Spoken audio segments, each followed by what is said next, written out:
is Genesis, and you're watching Dante's Boxing Nation.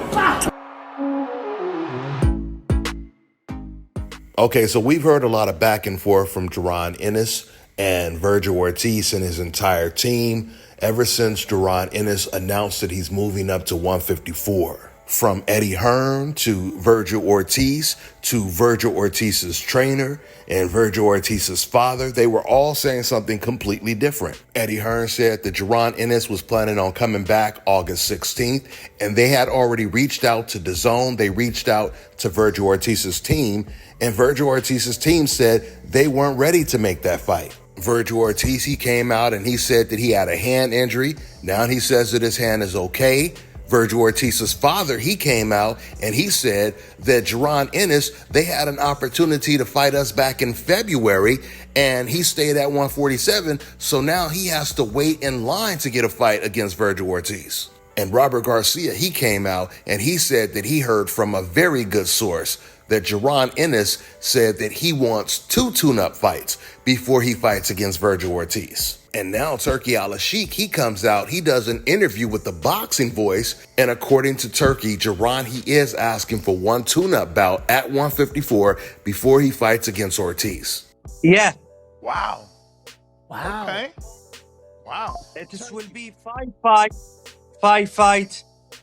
champion, the night of champion.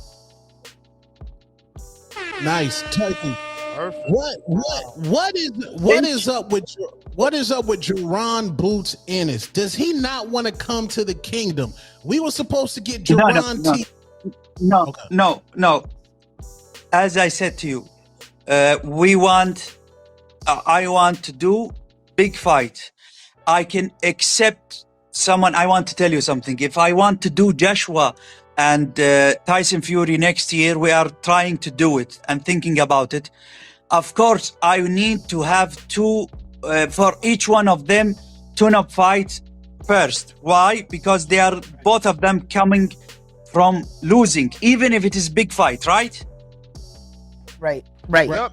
Okay. Right. To build it up. But as a Anas, this is the first time between me and he doing business. He asked to go to 154 and have tune-up fight first. I am not charity. Go do it with Eddie, the tune-up fight. And if you're ready, you will have in my side a lot of people waiting for you.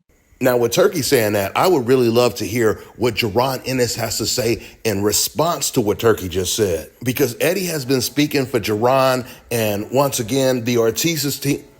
Because Eddie has been speaking for Jaron and Ortiz's team, they've been speaking, but Jaron Ennis, he never really came out and confirmed that he wanted to make that leap and fight against Vergil Ortiz in his very first fight at 154. But the fact that Vergil Ortiz's father is saying that Jaron Ennis, he had his opportunity before and he missed it, now he has to wait in line, and now you have Turki saying that Jaron wants a tune-up bout, it sounds like neither one of them wanted this fight to be next. Turki has also made it clear before that he wanted this fight to be on that November card. And since Ennis is not going to be fighting against Ortiz next, he's not going to be on that card. He's going to be on some card with, I guess, Eddie Hearn. You know, Eddie Hearn, he usually responds to whatever Turki says, especially when it has something to do with him or his fighter. So it will also be interesting to hear what Eddie Hearn has to say about what Turki just said about Jaron Ennis not being ready for the Ortiz fight. Now, you guys remember when Jaron, when he first went on Twitter and announced that he is officially moving up to 154 and pretty much he's coming for all the smoke, he said something like that. Matter of fact, this is exactly what he said. It's time. Y'all said this is where the smoke at, right? Let's have it then. Now listen, when I first heard Eddie Hearn say that they are targeting Vergil Ortiz for their very first fight at 154, I told you guys that that would be an impressive move. Because only special fighters like Terrence Crawford does stuff like that, where you see Terrence Crawford, he jumped up to 154, but he wanted the number 1 guy. That is the difference. He went after the number 1 guy. He originally wanted Charlo before Charlo lost to Canelo. After Charlo lost, he went after Tim Tszyu.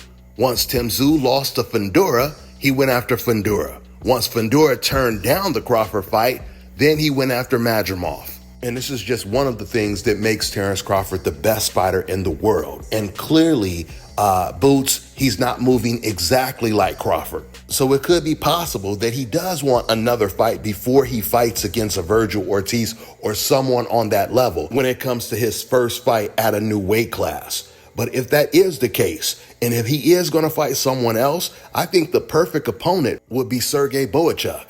Now, I was going to say Madrimov, but I highly doubt Madrimov would take a Boots fight right now, especially considering the fact that he just lost his last 2 fights. I think he's going to be looking for a confidence booster in his next fight. So yeah, when it comes to Boots, Boachuk, he's the perfect opponent. Sergey, he had a real good performance against Vergil Ortiz, knocking him down multiple times. He gave him hell. So if it's true that Boots, he really does want a tune-up bout before he fights against Vergil Ortiz, this would be the best opponent. You guys have to understand, even though we keep using this word tune-up, fighters on the coincidental list don't usually have the luxury of taking a tune-up bout, especially not on the level of a Jaron Ennis, meaning they're not going to let him pull some Teofimo shit and fight against a Steve Claggett. The standards are always set higher for Black American boxers, so even that word tune-up is a different word when it comes to fighters on the coincidental list. Which is why I say the Sergey Boachuk fight, it makes sense. Not only that, but the 154 division is so deep that it's going to be hard to not fight somebody with a name. So with all this being said, maybe we're jumping the gun perhaps. Maybe we do need to hear what Eddie Hearn has to say in response, hear what Jaron Ennis has to say in response. Because after all, remember, Shakur Stevenson, he got into it with Turki when there were rumors that Shakur Stevenson had turned down the Williams Zepeda fight. And then after a couple of days, that all got resolved and the fight was announced. So let's see how this whole situation plays out.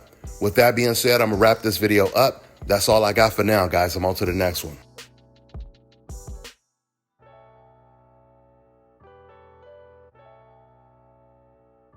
All right, now check this out, guys. If you're looking to repair eczema scars, burns and bruises, dark spots and blemishes, fever blisters, diabetic ulcers, this right here is the perfect product for you guys. It's called LO Deki Face and Body Oil. Athletes and top-ranking boxers, they're also using it after training to reduce swelling, inflammation, and to ease the pain. So get yours today. Go to lodeki.com, like them on Facebook, and follow them on Instagram.